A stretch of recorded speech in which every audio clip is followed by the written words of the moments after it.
Welcome to N Pathak chemistry revision class for class 12। ये revision जो है सीबीएसई बोर्ड 12 क्लास के लिए हो रहा है, जो कि फरवरी में एग्ज़ाम होगा। आज हम लोग एक नया चैप्टर शुरू करते हैं, इलेक्ट्रोकेमिस्ट्री। अब देखिए इलेक्ट्रोकेमिस्ट्री को कैसे पढ़ना।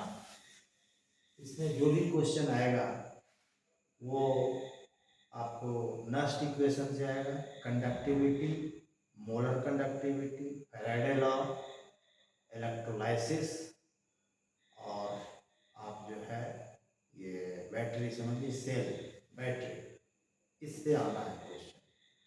अब सबसे पहला चीज़ ये है कि एक क्वेश्चन जो है कंडक्टिविटी और मोलर कंडक्टिविटी से आपको आएगा।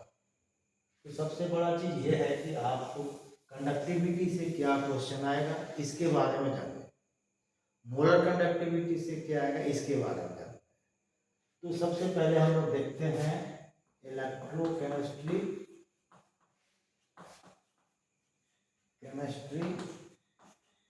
और जिसमें हम लोग देखते हैं कंडक्टिविटी।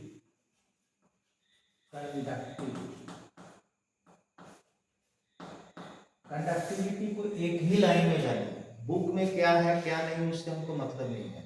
हमको ये मतलब है कि पर litre solution number of ions present, 1 litre solution में जितने नंबर ऑफ आयंस प्रेजेंट होंगे वही कंडक्टिविटी है। मतलब कहने का ये हुआ कि मोलरिटी सॉल्यूशन की बढ़ेगी, कंडक्टिविटी बढ़ेगी, मोलरिटी घटेगी, कंडक्टिविटी घटेगी, बस यही है। जैसे क्वेश्चन आ गया 1 molar NaCl solution, 1 molar NaCl solution और 2 मोलर NaCl सॉल्यूशन, किसकी कंडक्टिविटी ज्यादा होगी? तो जिसमें नंबर ऑफ आयंस ज्यादा होगा। इसमें एक मॉलिक्यूल जब टूटेगा तो 2 आयंस बनेगा, तो 1 मोल में 2 मोल आयंस बनेगा, इसमें 2 मोल में 4 मोल आयंस बनेगा। तो नेचुरली जो है इस सॉल्यूशन की कंडक्टिविटी ज्यादा होगी। यदि हम लेते हैं 1 मोलर NaCl देखिएगा और 1 मोलर CaCl2, अब देखिए किसकी कंडक्टिविटी ज्यादा होगी? जिसमें ज्यादा नंबर ऑफ मोल्स होगा। तो ज्यादा नंबर ऑफ मोल्स, देखिए क्या आयंस इसमें ज्यादा होगा, नंबर ऑफ मोल दोनों का सेम है लेकिन आयंस इसमें ज्यादा, इसकी कंडक्टिविटी ज्यादा होगी।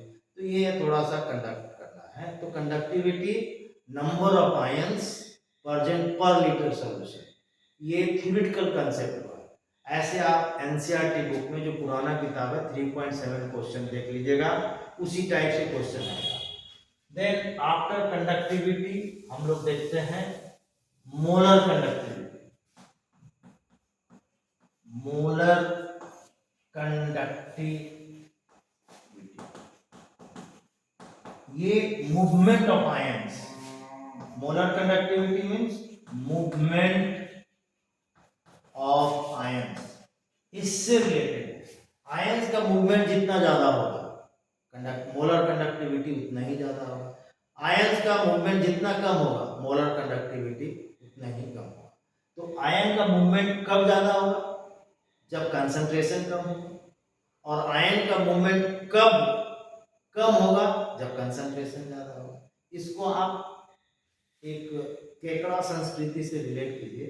एक टोकरी में जितना ज्यादा केकड़ा होगा, आप छोड़ दीजिए उसको, भागेगा कोई नहीं, जो भी भागने की कोशिश करेगा दूसरा उसको टांग पकड़ेगा।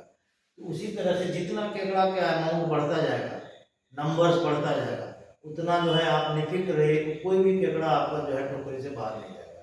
इससे रिलेट कीजिए, जितना कंसंट्रेशन ज्यादा होगा मूवमेंट उतना कम होगा, जितना कंसंट्रेशन कम होगा मूवमेंट उतना ज्यादा। ठीक है। अब मोलर कंडक्टिविटी में अब नया ट्रेडिशन क्वेश्चन का चला हुआ, पहले तो डेफिनेशन आता था और ये सब जो है, अब वो चीज नहीं है।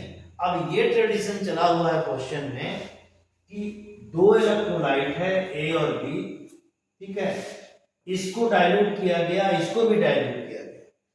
अब इसको जब डाइल्यूट किया गया तो इसका कंसंट्रेशन, इसका मोलर कंडक्टिविटी 2.5 टाइम्स बढ़ा, और इसको जब डाइल्यूट किया गया तो इसका मोलर कंडक्टिविटी 25 टाइम्स बढ़ा। तो ये बोलता है कि इन दोनों में मोलर कंडक्टिविटी किसका ज्यादा है, मतलब इन दोनों में कौन वीक इलेक्ट्रोलाइट है, कौन स्ट्रॉन्ग इलेक्ट्रोलाइट है। अब देखिए क्या है वीक। स्ट्रॉन्ग इलेक्ट्रोलाइट का कंसंट्रेशन ये है कि यदि ये डिसोसिएट किया तो पूरा का पूरा डिसोसिएट किया, मतलब इसका डिग्री ऑफ डिसोसिएशन 1 हुआ। अब इसमें जब डाइल्यूट करेंगे तो कंसंट्रेशन आयंस का नहीं बढ़ने जा रहा, हाँ सॉल्वेंट का मैंने अमाउंट बढ़ रहा है डाइल्यूट कर। और यही यदि आप वीक इलेक्ट्रोलाइट लेते हैं जैसे एसिटिक एसिड, इसको जैसे जैसे डाइल्यूट करेंगे इसका डिग्री ऑफ डिसोसिएशन बढ़ेगा, जिसके कारण नंबर ऑफ आयंस भी बढ़ेगा और तब इसकी मोलर कंडक्टिविटी बढ़ेगी। समझ में आ रहा है। अब इसमें एक नया ट्रेंड का क्वेश्चन ये चलाया गया है कि ये बोलेगा, इसमें नई टाइप का जो क्वेश्चन है कि acetic acid on dilution molar conductivity जो इंक्रीज कर रहा है वो ड्रास्टिकली इंक्रीज कर रहा है, बहुत ज्यादा, लेकिन सोडियम एसीटेट का जो मोलर कंडक्टिविटी बढ़ रहा है वो ग्रेजुअली धीरे धीरे बढ़ रहा है। तो इसका कारण, तो ये एक स्ट्रॉन्ग इलेक्ट्रोलाइट है, it's degree of dissociation is 1, और एसिटिक एसिड एक वीक इलेक्ट्रोलाइट है, इसका degree of dissociation less than 1। जैसे जैसे इसको डाइल्यूट करेंगे वैसे वैसे इसका डिग्री ऑफ डिसोसिएशन बढ़ेगा, इसकी मोलर कंडक्टिविटी बढ़ेगी। और इसको पहले ही ऑलरेडी डिसोसिएटेड है, कंप्लीट डिसोसिएटेड, इसलिए इसके डिग्री ऑफ डिसोसिएशन पे कोई इफेक्ट नहीं पड़ रहा, इसलिए इसका जो मोलर कंडक्टिविटी है वो ग्रेजुअली धीरे धीरे बढ़ेगा, लेकिन ये ड्रास्टिकली बढ़ेगा, इंक्रीज करेगा। तो इससे रिलेटेड या स्ट्रॉन्ग इलेक्ट्रोलाइट वीक इलेक्ट्रोलाइट से रिलेटेड आपको पहचानने के लिए देगा, है ना। तो इसमें इस तरह से आप क्वेश्चंस को डिस्कस कर सकते हैं। इसके बाद इसमें जो आता है वो कोहेरेंस लॉ से क्वेश्चन आता है। कोहेरेंस लॉ, हाँ, lambda m infinity equals to, ये देखिए, plus infinity mu minus lambda minus infinity. इस पे जो है जैसे आपको बोलेगा कि राइट एंड, ये भी एक क्वेश्चन पूछ सकता है कि right an expression for molar conductivity of acetic acid eight infinite dilution using the coherence law. तो इसको आप तोड़िए, देखिए ये कैसे टूटेगा। मान लीजिए यहाँ तो हम लोग देख रहे हैं वीक इलेक्ट्रोलाइट है, ये जो है CH3CO माइनस, ये तो म्यू प्लस और म्यू माइनस, ये एक मॉलिक्यूल टूटा तो एक आयन, दोनों की संख्या सेम होगी। अब इसके लिए लैम्डा में इंफिनिटी लिख देंगे, तो ये 1 हो गया into lambda h plus infinity plus 1 lambda CH3COO minus infinity. अब ये लैम्डा में इंफिनिटी आपका हो गया, molar conductivity eight infinite dilution. इस पे आपको क्वेश्चन आ सकता है एक्सप्रेशन लिखने के लिए, और नहीं तो ये इसमें ये बोला जा सकता है कि calculate the molar conductivity of acetic acid eight infinite dilution using the following data. अब डाटा में ऐसा चीज देगा कि NaCl का मोलर कंडक्टिविटी स्ट्रॉन्ग इलेक्ट्रोलाइट है, हाँ सोडियम एसीटेट एक स्ट्रॉन्ग इलेक्ट्रोलाइट है, इसका मोलर कंडक्टिविटी, और HCl का मोलर कंडक्टिविटी दे दिया। अब इसको आपको तोड़ना है, तोड़ करके जैसे आप 11th क्लास में हीट ऑफ फॉर्मेशन का जो जोड़ घटाव करके जो डाटा लाते थे, तो ये वाला चीज जो है इनको ऐसा एडजस्ट कीजिए तोड़ करके कि ये चीज खाली बचे, उसके बाद इसको आप निकाल सकते हैं, कोई दिक्कत नहीं है। ऐसे इसमें आपको एग्जांपल में क्वेश्चन दिया हुआ है, ठीक है। और इसमें जो है पहले बहुत बार आ चुका है और अभी भी आने की संभावना है ना। ये आप जो है NCERT में देखिएगा क्वेश्चन जो है एग्जाम्पल का 11 क्वेश्चन जो है 11 क्वेश्चन लैम्डा m जो है आपको, और डिग्री डिसोसिएशन कांस्टेंट वाला, कि इसमें डाटा आपको दिया हुआ, कंडक्टिविटी कप्पा का वैल्यू दिया हुआ होगा, हाँ। अब आपको कप्पा 1000/c, ये लैम्डा m1 लैम्डा mc, तो ये कैलकुलेट करेंगे। इसके कैलकुलेट करने के बाद लैम्डा में इंफिनिटी आपको दिया होगा एसिटिक एसिड का, हाँ, तो ये आपका lambda M C by lambda M infinity ये वैल्यू आपको मिलेगा, और तब dissociation constant C alpha square by 1 minus alpha, ये आपका फार्मूला है। इसमें आप कैलकुलेट करेंगे तो निकल जाएगा। इसमें 2 क्वेश्चन और होगा मोलर कोहरास लॉ पे, मोलर कंडक्टिविटी पे। एग्जांपल 3.9 देखिएगा। हाँ, और इंटेक्स में भी ये जो है आपका ये देख लीजिएगा 3.9, ये तो पिछले बार आया वो फॉर्मिक एसिड का, मिथानोइक एसिड का है ना। देखो ये क्वेश्चन 3.11 और ये 3.9 दोनों जो है सेम है। हाँ, खाली जो है थोड़ा सा डिफरेंस है। और ये फॉर्मिक एसिड में आपको जो है सारा डाटा दिया हुआ है, लैम्डा इंफिनिटी दिया हुआ नहीं है। इन दोनों में लैम्डा इंफिनिटी दिया हुआ है। इसमें जो है इसकी दी हुई है ये value lambda H plus at infinite dilution और lambda H C O O minus at infinite ये दिया हुआ है। तो इससे लैम्डा इंफिनिटी निकाले हैं, नियरली 404 आता है। और उसके बाद जो है इसका लैम्डा एमसी कैलकुलेट करेंगे। कैलकुलेट करने के बाद अल्फा निकालेंगे, और अल्फा निकालने के बाद डिसोसिएशन कांस्टेंट निकालेंगे। तो इसमें इतने ही आप ये करेंगे। और एक को ग्राफ आप देखेंगे, यहाँ से क्वेश्चन आपको आप देखिएगा 2022 में ग्राफ से क्वेश्चन था। ये जो है रूट सी, इसको हम लोग है ना, और लैम्डा एम सी, ठीक है। ये जो है आपका स्ट्रॉन्ग इलेक्ट्रोलाइट के लिए है, ये वीक इलेक्ट्रोलाइट के लिए, ठीक है। यहाँ पर आपका 0 है। ये डाटा आपको दिया हुआ रहेगा वहाँ पर ग्राफ में, और इधर ये दिया होगा। इसको पीछे की ओर बढ़ाए तो कहीं इंटरसेक्ट हुआ, तो एट इनफाइनाइट डायलेशन इसकी मोलर कंडक्टिविटी क्या होगी, और इसको पीछे की ओर बढ़ा रहा है तो ये पैरेलल हो गया। तो वीक इलेक्ट्रोलाइट का जो है हम लोग मोलर कंडक्टिविटी ग्राफ से नहीं निकालेंगे, तो वी विल कैलकुलेट। और वो कैलकुलेशन के लिए आपका कोहेरेंस लॉ होता है और कुछ नहीं। तो कोहेरेंस लॉ से हम लोग कैलकुलेट करेंगे, वही जो है जैसे मान लो हम एसिटिक एसिड का निकालना चाहते हैं,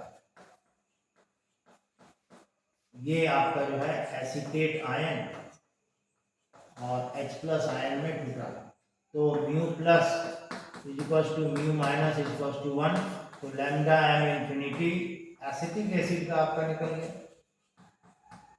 lambda H plus into 1 infinity lambda CS3 COO minus infinity. अब इसके साथ साथ सपोर्टिंग डाटा NaCl का दिया हुआ है, Na प्लस Cl माइनस। अब म्यू प्लस म्यू माइनस 1, तो लैम्डा m NaCl इंफिनिटी, तो 1 इंटू Na प्लस इंफिनिटी और Cl माइनस इंफिनिटी 1 इंटू, ये आप निकाल लेंगे। और एक सोडियम एसीटेट का आपको दिया हुआ रहेगा इनफाइनाइट डाइल्यूशन पे, ये भी टूटेगा, तो CS3 COO minus plus Na plus, यहाँ भी mu plus is equals to mu minus is equals to 1, तो ये भी आप निकाल सकते हैं, ठीक है। ये जो है इसको हम यहाँ लिखेंगे, ये जो है यहाँ आप लिख दीजिए ऐसे।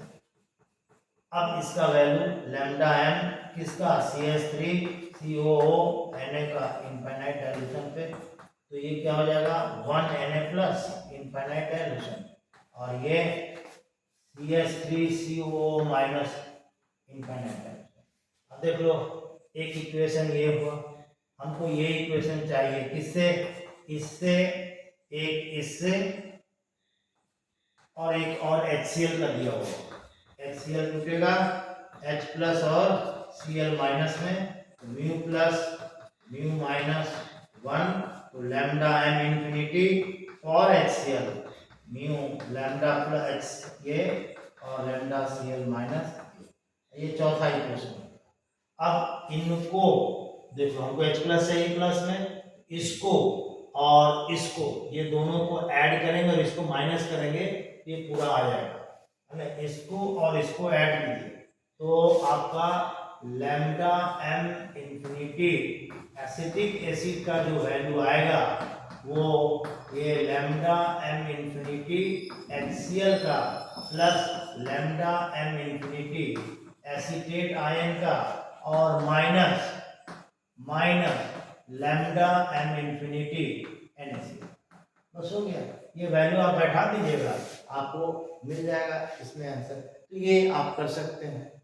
मैंने जो आप 11 में इंथैल्पी ऑफ फॉर्मेशन का कंसेप्ट लगा करके निकालते थे, वही कंसेप्ट यहाँ पर लगाना है।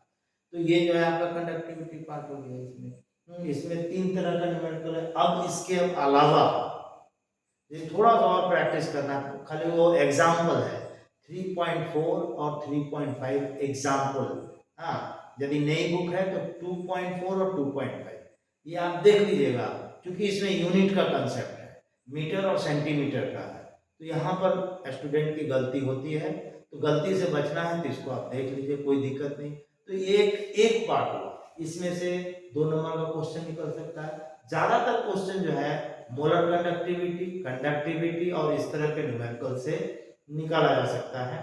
ठीक है, तो पिछले साल फॉर्मिक एसिड या मिथानोइक एसिड का दिया हुआ था, आपके एग्जांपल ये इन टेक्स्ट में वो क्वेश्चन है। लास्ट क्वेश्चन है 3.9 या 3.10 इन टेक्स्ट का, आप देख लीजिएगा उसको, है ना। तो ये चीज हुआ। इसके बाद जो है 3 नंबर का नेक्स्ट इक्वेशन आपको क्वेश्चन आएगा ही, इसमें कोई किंतु परंतु नहीं है। न्यूमेरिकल सॉल्व करेंगे, वो हम अगले क्लास में बताएंगे। Thank you.